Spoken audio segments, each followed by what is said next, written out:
兵庫県知事の問題でもちょっと落ち着いてきましたか？いやー、まだ今週不信任案が出るので、はい、まあ、今週がもうでも出してんじゃないの？まだ出してなくて19日かな、木曜日かなんかに提出、どういう対応するんですか、維新としては。僕らはですね、当初はちゃんと調査結果を待ってね、客観的なデータとか根拠に基づいて、収支と進退決められるべきだということで、百条委員会とかも望んできたんですけども、ただ9月の上旬10日ぐらい前ですかね、やっぱもうすぐ議会が始まっちゃうので、県議会始まると、いつから始まるんですか？9月の下旬から始まると思いますね、まあ、10月に入るかもわかんないです。そうするともう補正予算とか人事案とか副知事も辞めてますんでね、条例案とかいろいろ出てきて、もう何にも今のじゃ通らないんですよね。今の議会がね、議会がもうしがみついたとしても知事が辞めない、任期来年までだからやるって言っても、もうこの状態で議案は一つも通らないので、そういう状況だと、もうそれは県政を止めてはいけないという政治的責任、道義的責任があるわけだから、ここは悪くないというなら一旦出直し選挙をやって、で出直し選挙でやって受かってきたら文句なくそれ議会だって議案通さざるを得ないですから、ちょっと一回まだ結論はね、第三者委員会とか百条委員会終わってないですけども、出直されたらいかがですかということを我々は申し上げていると。そういうことね。はい。で知事はどう思ってんの？で知事は石井さんの考えは分かったけども、私は悪くないからやめませんというか、まだ県政を前に進めていくみたいな。維新の所属ではあるの？いや所属はないんですよ。所属ではないの？応援、無所属なんだけど推薦はしてるみたいな。そうですね、自民党と維新が推薦したんです。でそれで、まあ、我々も推薦したので何も責任がないというつもりは全くないんですけども、まあ、今回自民は結構早々にというか、もう辞める、まあ、もう辞任せえとお前らっていうので、まあ、牛はちょっとかばうわけじゃないけども、ちょっとまだ分からないところあるじゃないですかと、ちょっと調査結果とか待った方がいいんじゃないですかっていうポジションをしたということで、維新がかばってるとか維新の党員だからだって言われたんですが、なんかよく公安利権がどうのこうのとかって言われてるじゃないですか。一部あるんだと思うんですけどね、公安利権はちょっと僕もエビデンスはないですけども、ただ天下り規制とか、ちょっと今まで兵庫県政って前の知事がもう5期やってたんで、5期もやってたんだ。もう5期20年やってたんですよね。ちょっとそれ弛緩したところはあったと思うし、そこにやっぱ新しい知事が来て、やっぱ最初当然張り切るし改革だってきたわけだから、天下り規制とか外郭団体を減らすとかやったんで、やっぱそれ職員さん方には反感を買ったというのはそれはあるんだと思います。それはそうなりますよね。なので彼がまあ百条委員会とかちょこちょこ見てて、付箋投げたりとか、机バーンと叩いたのは良くないと思いますし、それはまあ付箋を投げたの？そう、付箋を投げたんですよね。付箋ですね、こういうね、ペ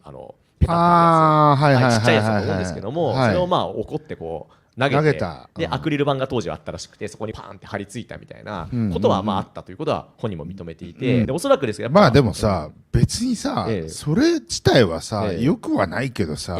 辞任しなきゃいけないほどのことじゃないんじゃない？そこが難しいんですよね。でも当初はそれがパソコン投げたとか、なんかすごいことで流布されてたわけですよ。でも百条委員会やってみたら、よくないけど付箋一部だったとか、ということが出てきてるから。どうなんだろうなっていう思いは我々もあります。そこは。いや僕ね、結構よく知事が辞めるとか、総理が辞めるとかいう時に、大体こうやって叩かれて辞めるわけだけど、東京の話で言ったらさ、舛添知事とかそうですね、辞めたじゃない？辞めました。であれなんかあれでしょ、温泉に公用車で行ってたとかそういう話だったでしょ。政治資金で漫画あの時さ、あなた都議会？私都議会です急先鋒でした。急先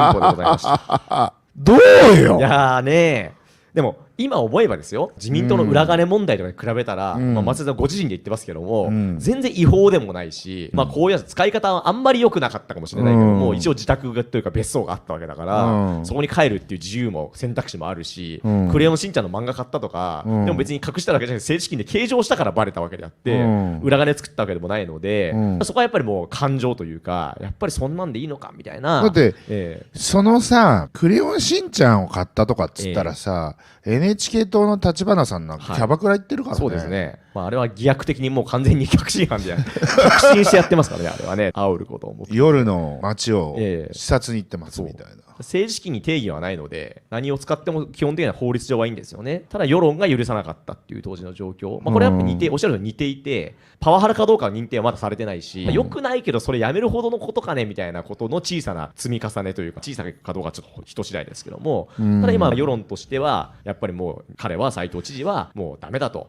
いう人になっていて、議会も動かなくなってしまっているという事実はねえ、だからクレヨンしんちゃんとか、別荘に公用車で行きましたぐらいな感じで辞めた知事もいるわけで、だからああいう前例ができるからこれ良くないんじゃないかなと思うんですよね。これ難しいところで、僕らもすごい党内でも議論があって、いつまでじゃあその調査結果を待てるのかみたいな、でさっき言ったようにもう議会が迫っていて、調査結果ってどれぐらいかかるんですか？第三者機関の調査結果はどうも年明けとかになるみたいなんですね。パワハラ認定とかってやっぱ結構民間でも時間かかるじゃないですか、やっぱりエビデンス精査。まあどこまでパワハラっていうかもね。第三者のね弁護士の方とかも結構ちゃんとやるでしょうし、うちも市長の横山とかうちのメンバーも申し上げましたけども、ちょっと僕らが一番その斉藤知事に期待したけどちょっと残念だったところは、やっぱ自分の言葉でもっとこういう話をしなきゃダメで、いやなぜ付箋投げたのかとか、こういうのをもっと例えばこう言ってね、チャンネルにも来てね、自分でインスタライブやる、YouTube ライブやると、今日100条委員会でいろいろ聞かれたけど印象操作ですよと、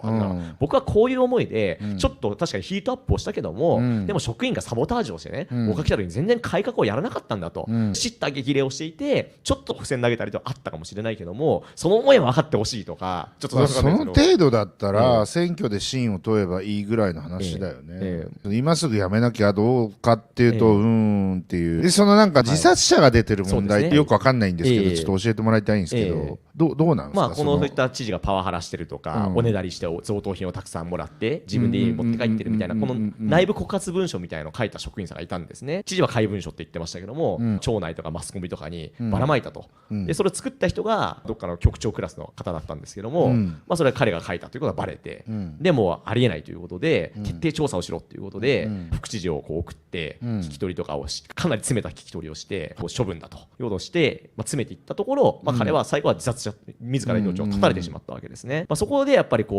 そこまで追い詰めたのかということで、かなり厳しい世論の風が吹いたということですね。何かを告発したんですね。そうですね、告発をして、で今問題になっているのは、それは公益通報だったんじゃないかっていう、告発がね、告発がね、で知事に対するものだから、公益通報だったら公益保護をしなきゃいけないので、ちゃんとこのしかるべき機関にやって、第三者がちゃんと調査をして、その告発内容が正しいかどうかをやらなきゃいけないのに、知事はもうこれは公益通報ではないと、怪文書だと自分で判断をされて、即座に自分で調査をして、自分で処分をしたと。これが果たして正しかったのかどうかっていうのも、それは正しい情報だったんですか？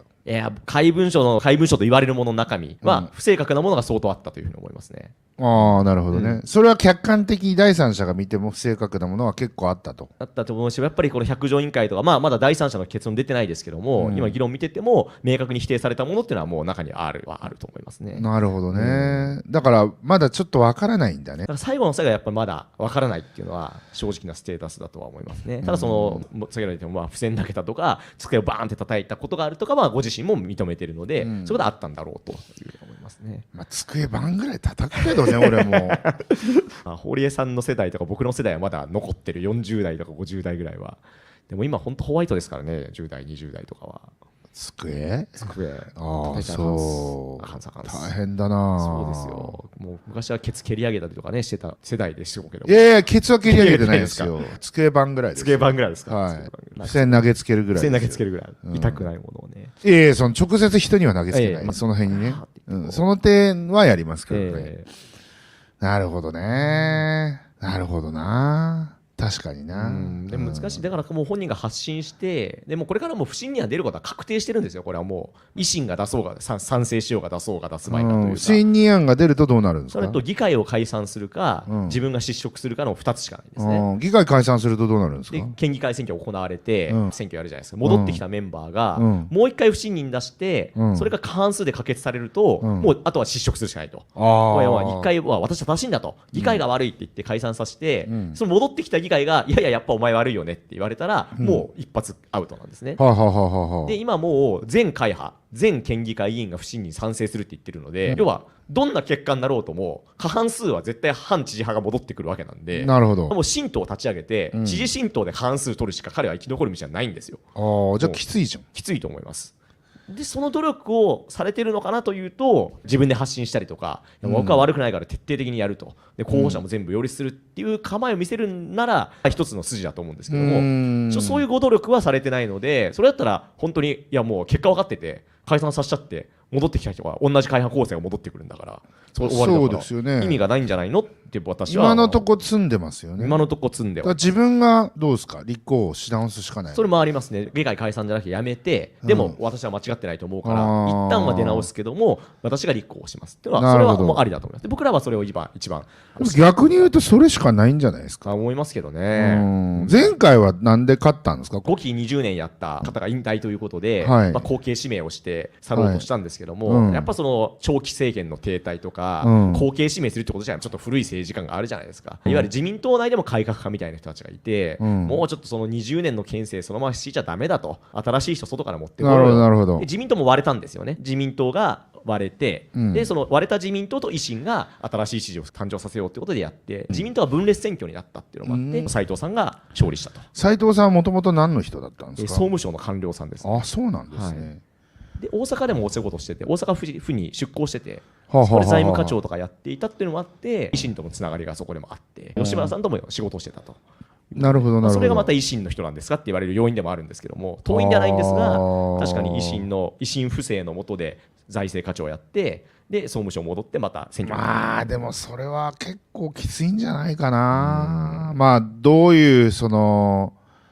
状況であったにせよね、こっからちょっと逆転するのはもう選挙で信任を得るしかないので、このままだらだら百条委員会続けたりとか、あるいは県議会解散だって言って記者会見毎週しても、やっぱりそれで県民の支持が取り戻ったりとか、県議会が過半数が自分に賛同してくれることは私はないと思いますので、やっぱり出直し選挙、本当に正しいと思うのは出直し選挙だし、身を引くなら身を引くということになるのかな。そのなんかこれで井戸県政に逆戻りですなっていう話があったんです。その井戸さんっていうのが前の5期20年やった5期20年やった人たちに、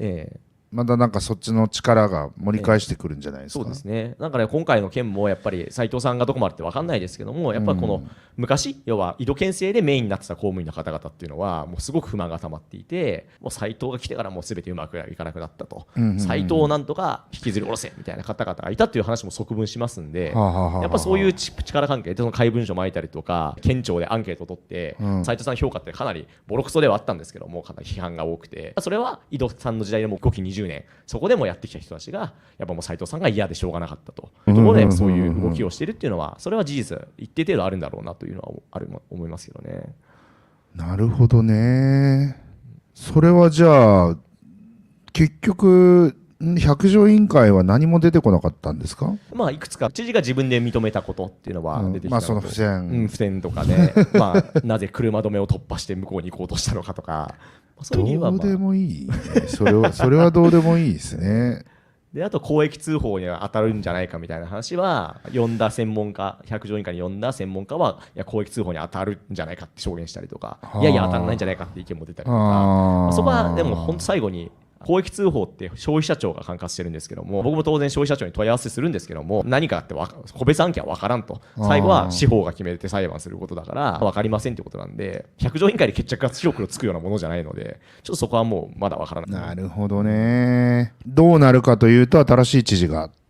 また知事選があると。それはほぼ、時期が結局解散、県議やったら11月は12月ですし、もう知事がここで今週不審に出たときに、もうちょっと年貢の納め時だと、自分が引くというのであれば、今月中にはもう県知事選挙が始まると、ちょっとずらしてギリギリまで副知事が代行して解散総選挙ともしかしたら一緒になるかもしれない。維新はどうするんですか。僕は個人の意見と、最後は兵庫県の維新が地元が主導で決めることですけども、やっぱり独自候補を私は出すべきだと思いますね。